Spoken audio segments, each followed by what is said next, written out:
پہلا پیغام، پہلی دعوت کیا تھی؟ اعبدوا اللہ، اللہ کی عبادت کرو.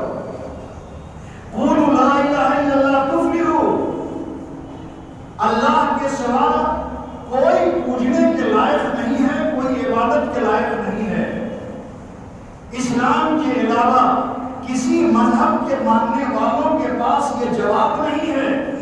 آپ اس سے پوچھئے، اپنے غیر مسلم دوستوں سے پوچھئے کہ آسمان کس نے بنایا، زمین کس نے بنائی، چاند سورج کس نے بنایا، دریا اور پہاڑ کس نے بنایا، تم کو خود کس نے بنایا، جو سبزی ترکاری تم کھاتے ہو اس کو کس نے بنایا، یہ پورا سنسار، یہ پورا برہمانڈ کس نے بنایا، اس کا بنانے والا، اس کا کریٹر کون ہے، کس نے اس کی رچنا کی؟ تو چاند کی پوجا کرنے والے، پہاڑوں کی پوجا کرنے والے، دریاؤں اور سمندروں کی پوجا کرنے والے، آپ ان سے پوچھے کہ جس دریا کو تم پوج رہے ہو، جس کو لابھ اور ہانی پہنچانے والا سمجھ رہے ہو، کیا اس دریا نے زمین و آسمان کو بنایا؟ کیا اس پہاڑ نے بنایا؟ کیا اس جانور نے بنایا؟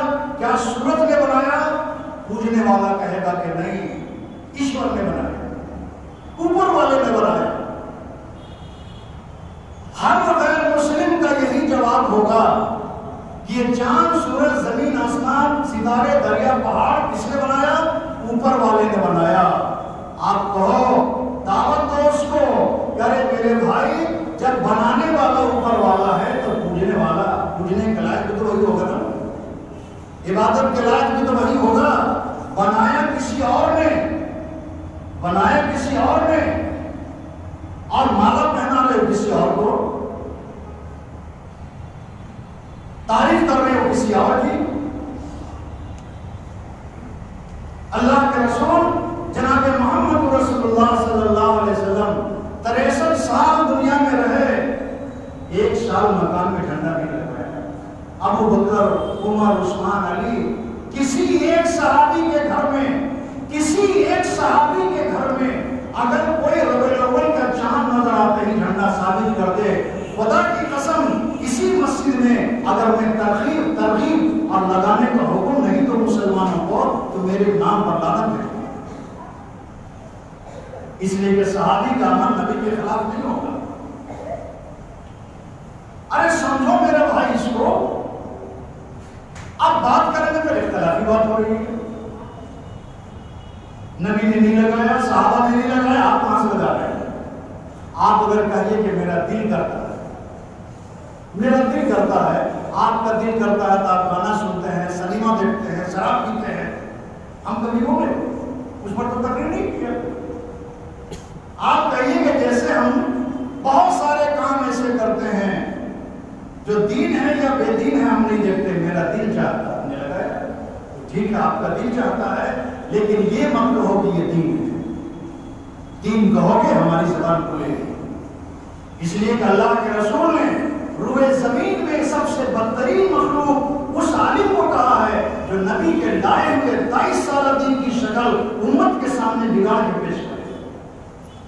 اس دین کو صحیح سالم ہم تک پہنچانے کے لیے آپ نے 13 سال مار کھایا. طائف کے سفر میں آپ کا پورا جسم لہو لہان ہو گیا تھا. کیوں مارا لوگوں نے؟ ہم 360 بتوں کی پوجا کرتے ہیں، ہم اپنے باپ دادا کے دین دھرم پر عمل کرتے آ رہے ہیں، ہم میں کوئی مت بھید نہیں ہے. تم نے نیا دین لا کر کے ہمارے بیچ اختلاف ڈال دیا، بھید پیدا کر دیا. تم ہم کو توڑنے کے لیے آئے ہو، باپ دادا کے خلاف تم دین لے کر کے آئے ہو، کہتے ہو کہ سب کچھ ایک خدا سے ہوگا، سب کچھ ایک خدا سے ہوگا. اتنی بڑی کائنات، اتنا بڑا برہمانڈ، اتنے انسانوں کی ضرورتیں ایک خدا کیسے پوری کرے گا؟ تو خدائی کا ڈپارٹمنٹ بانٹ دیا. ہم لوگوں کی بٹن یہ بزرگ مصیبت ڈالنے، یہ بزرگ اولاد کے ہیں، یہ اولاد کے ہیں، تقسیم کر دیا اللہ کے بندوں. اللہ کے رسول نے کیا کہا؟ من یعش منکم بعدی فسیری اختلافا کثیرا، میرے بعد جو تم میں زندہ رہے گا، تو زندہ حضور کے بعد تو قیامت تک لوگ رہیں گے نا، بہت اختلاف دیکھیں گے۔ خبر نبی نے نہیں دیا، خبر دینے کے ساتھ ساتھ علاج بتایا، خبر دینے کے ساتھ علاج بتایا کہ اگر اختلاف دین کے نام پر پیدا ہو جائے، فسیری من یعش منکم بعدی فسیری اختلافا کثیرا فعلیکم بسنتی وسنت الخلفاء الراشدین المہدیین۔ اس اختلاف کے وقت میں میری سنت، میرا طریقہ، سنت کے معنی صرف لاکا کا ختنہ نہیں ہے اور بریانی اور پلاؤ کے بعد زردہ نہیں ہے، سنت کے یہ معنی نہیں ہے۔ تین دوست تھے، تین دوست، تینوں دوستوں کی گاڑی نہیں تھی اور جگری دوست تھے، ہندو، مسلم، عیسائی، تین مذہب کے الگ الگ دوست تھے۔ انہوں نے مل کر کے گاڑی خریدی، موٹر سائیکل خرید لیا۔ ایک دن سب سے پہلے عیسائی دوست اس کو لے گیا، ہم چلا گئے، تینوں کی مشترکہ گاڑی تھی، تینوں کے پیسے لگے تھے۔ وہ عیسائی دوست گاڑی کو، موٹر سائیکل کو چرچ لے گیا اور ہیڈ لائٹ کے نیچے کراس لگا دیا۔ آ کر کے دیکھا مسلمان نے، ہندو لڑے، تم نے کامن اور مشترکہ جو گاڑی تھی، تینوں کی گاڑی تھی، اس کا ایک آنر نہیں تھا، لیکن تم نے اس کو لے جا کر چرچ میں عیسائی بنا دیا۔ دوسرے دن ہندو دوست لے گیا مندر لے گیا اور ہیڈ لائٹ میں اوپر میں اوم کر دیا۔ شبھ لابھ جب نشان ہوتا ہے نا، اوم، مذہب اس کا ہندوانہ تھا، اسی پر عمل کرے گا، کرنا چاہیے تھا اس کو۔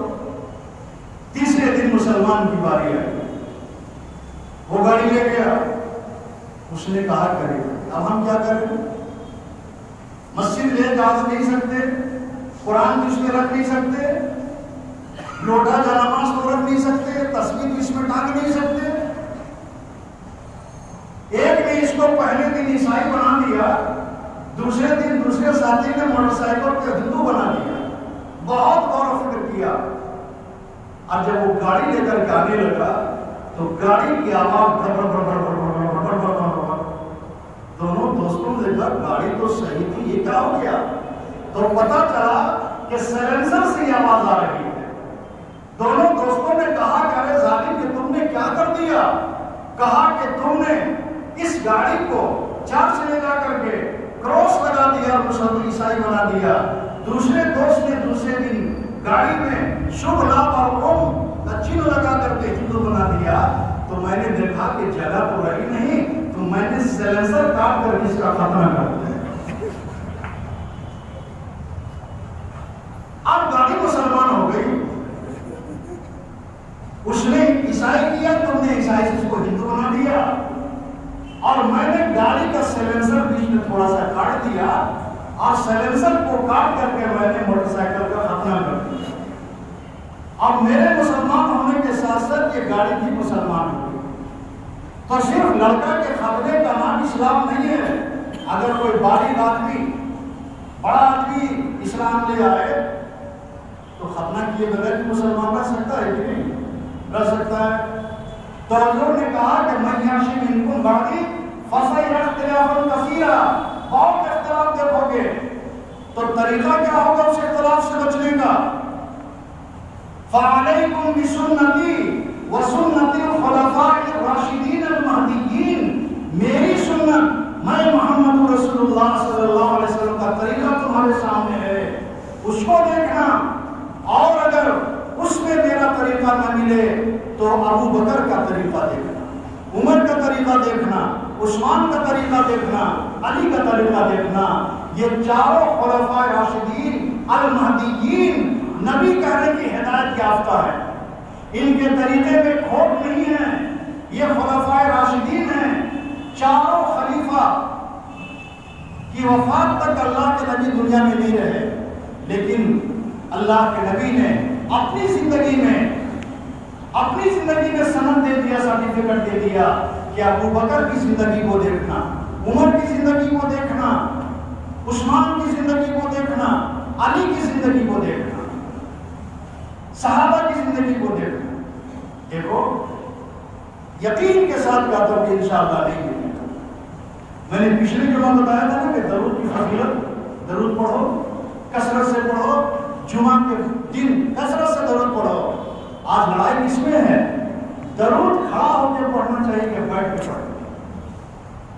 درود پڑھے گا نہیں، درود کے نام پر لڑے گا، درود کے نام پر فرقہ بنا لیا۔ جیسے کہ ہمارے اندھ بھکت میڈیا میں آپ نے دیکھا ہوگا، بہت سے لوگوں نے مسلمانوں کو روک روک کے کہا کہ بندے ماترم پڑھو۔ جو بندے ماترم نہیں پڑھے گا وہ غدار ہے، وہ دیش دروہ ہے۔ اب جب اسی کو کہا گیا کہ تم میرا سناؤ تو جو دیش بھکت تھا، جو ہم کو دیش بھکتی کا درس دے رہا تھا، ہمارے نوجوان کو گھیر کر کے مار رہا تھا، موک لنچنگ کر رہا تھا، اور اس کو کہا کہ بندے ماترم پڑھو، اور اس نے نہیں پڑھا۔ لیکن جو بندے ماترم پر مسلمانوں کی ہتیائیں کر رہا تھا، داڑھی ٹوپی دیکھ کر کے اس پر اتیاچار کر رہا تھا، جب اس سے کہا گیا کہ بندے ماترم تم پڑھو، تو وہ بھکت اور وہ اندھ بھکت بھی بندے ماترم نہیں پڑھ سکتا۔ دیش سے محبت سب کو ہے اور ہونا چاہیے، لیکن بھارت سے محبت اور بھارت سے پریم کا معیار، اس کا آئیڈیل کیا ہو، یہ طے کرنے کا حق کسی کو نہیں۔ ہم یہ نہیں کہہ سکتے کہ جو کلمہ پڑھے گا وہی ہندوستانی ہے، وہی ہندوستانی نہیں، کلمہ میرے دھرم کا کلمہ۔ ہم دیش سے محبت کریں گے اور دیش کی محبت میں اپنی جان گنوا دیں گے، اور ہمارے باپ داداؤں نے اس دیش کی حفاظت کی خاطر جان گنوائی، اور آج بھی عبدالحمید جیسا بہادر سپاہی کو پیش نہیں کر سکتا، جس نے تنے تنہا پڑوسی ملک کا ٹینک اڑا دیا۔ وہ جانتا تھا کہ اس ٹینک کو اڑانے میں میری زندگی چلی جائے گی، لیکن دیش کا پریم ہونا اس نے محسوس کیا میری زندگی سے زیادہ قیمتی ہے۔ عبدالحمید نے اپنے آپ کو بھی ختم کر دیا، لیکن دیش کی عزت اور جان بچا لی۔ آج عبدالحمید جیسا بہادر سپاہی کی مثال کوئی پیش نہیں کر سکتا، اشفاق اللہ خان جیسا کوئی جوان پیش نہیں کر سکتا، حسین احمد مدنی جیسا کوئی دھارمک لیڈر پیدا نہیں کر سکتا، مولانا ابوالکلام جیسا کوئی نیڈر اور بے باک صحافی اور پترکار پیش نہیں کر سکتا، جس نے اخبار کے ذریعے سے حکومت کی چولے ہلا دی۔ اخبار کے ذریعے سے میں نے پچھلے جمعہ بتایا تھا کہ اللہ کے نبی جناب محمد رسول اللہ صلی اللہ علیہ وسلم نے امت کو جو پیغام دیا ہے وہ کتاب لکھ کے نہیں دیا، اور دین کی دعوت اور دین کی تبلیغ جو ہوئی ہے وہ کتاب سے بعد میں ہوئی ہے، پہلے تقریر سے ہوئی زبانی گفتگو۔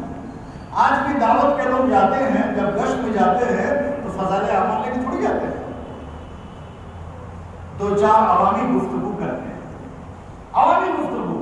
حالانکہ آپ نے دیکھا ہوگا کہ دعوت میں جب متکلم بات کرتا ہے تو پڑھا لکھا بھی ہوتا ہے متکلم، باہر کی جماعتیں جو آتی ہیں ڈاکٹر ہوتے ہیں، پروفیسر ہوتے ہیں، انجینئر ہوتے ہیں، لیکن سننے والا جاہل ہوتا ہے، تو اپنی علمی قابلیت نہیں بڑھاتا ہے، وہ اس کی زبان میں اس کے لیول پر اتر کے بات کرتا ہے۔ یہی سنت ہے۔ اللہ کے رسول جناب محمد رسول اللہ صلی اللہ علیہ وسلم کی گفتگو عائشہ سے لوگوں نے پوچھا، ان لوگوں نے جنہوں نے آقا کو نہیں دیکھا تھا، کہ اماں عائشہ بتائیے میرے نبی بات کیسے کرتے تھے؟ اماں عائشہ کہتی ہیں کہ حضور صلی اللہ علیہ وسلم چاہے ایک آدمی سے بات کر رہے ہوں یا مجمع سے بات کر رہے ہوں، ویسی بات کرتے تھے کہ سننے والا آپ کی بات کو سمجھ جاتا تھا، اور گننے والا آپ کی بات کو گن لیتا تھا، اور کسی بہت اہم بات کو آپ 3 مرتبہ بیان کرتے تھے۔ یہ حضور کی تقریر کرنے کی سنت ہے۔ اس سنت کا تعلق عوام سے نہیں ہے، بے ایمان مولوی سے۔ جو اس پر سنت پر عمل نہیں کر رہا. نبی کی سنت بات کرنے پر کیا ہے؟ وہ بے ایمان دنیا دار مولوی، وہ علماء سو جنہوں نے امت کے سامنے باپ دادا کا دین پیش کیا، نبی کا دین پیش نہیں کیا. ربیع الاول کا چاند نظر آیا تو اس نے امت کو حضور کا مکان نہیں دکھایا، ابو بکر کی چھت نہیں دکھائی، عمر کا چھت نہیں دکھایا، عثمان اور علی کا چھت نہیں دکھایا، بلکہ اس نے اپنا طریقہ دکھایا. بات کرتے تھے، عائشہ کہتی ہیں کہ ایک آدمی سے آپ کی گفتگو ہو یا مجلس سے آپ کی گفتگو ہے، آپ عوام کی سطح کے مطابق بات کرتے ہیں. جبکہ حضور کی قابلیت صلی اللہ علیہ وسلم کیا تھی؟ آپ نے کہا کہ انا افصح العرب، جتنے عربی بولنے والے دنیا میں ہیں میں سب سے زیادہ عربی لینگویج کا ماہر ہوں، میں سب سے زیادہ عربی جانتا ہوں، انا افصح العرب. لیکن اس لیول پر اللہ کے نبی نے کبھی خطاب نہیں کیا الا ماشاءاللہ. آپ عوام کی سطح کے نیچے اتر کر کے اور ایسی انداز میں گفتگو کیا کہ عائشہ کہتی ہیں کہ اپنی بیوی کو سے گفتگو ہو یا کسی مسلمان سے گفتگو ہو یا مجمع سے گفتگو کرنا ہو، آپ ایسی گفتگو کرتے تھے کہ سننے والا ایک بار میں سمجھ جاتا تھا. اپنے سینے پر ہاتھ رکھ کر کے اللہ کے گھر میں بیٹھے ہیں ہم لوگ. ابھی جو اس پورے مہینے یا اس سے پہلے جو تقریر ہمارے محلوں میں ہوتی ہے اور جو بیان ہم سنتے ہیں، 1 گھنٹے کے بیان میں کتنی بات آپ کو سمجھ میں آتی ہے؟ کتنی بات سمجھ؟ چاند نظر آیا، میرے مکان کے پیچھے ایک شراب یہ سوجھی کہ ابھی پرسوں میلاد کا جلسہ ہوگا، ٹھیک ہے بھائی کرو، تمہاری مرضی، ہمارے کہنے سے تو مانو گے نہیں. ہدایت دینا میرا کام نہیں ہے، ہدایت دینا تو نبی کا کام ہے. انک لا تہدی من احببت ولکن اللہ یہدی من یشاء. اللہ کا یہ حکم نبی کو ہے کہ آپ جس کو چاہے ہدایت نہیں دے سکتے. اگر آپ کے چاہنے سے ہدایت مل جاتی تو ابو لہب پر ایمان پر خاتمہ ہوتا. آپ کی چاہت سے موت ہو جاتی تو طائف والے ایمان لے آتے. آپ کے چاہنے سے اگر ہدایت مل جاتی تو ابو جہل صاحب ایمان مرتا. آپ کے مشرک چچا ابو طالب ایمان لے آتے. اے میرے نبی، آپ ہدایت کی بات بتا سکتے ہیں، ہدایت کا راستہ دکھا سکتے ہیں، ہدایت کے فائدے گنوا سکتے ہیں، ہدایت کی ترغیب دے سکتے ہیں، ہدایت کی بات سمجھا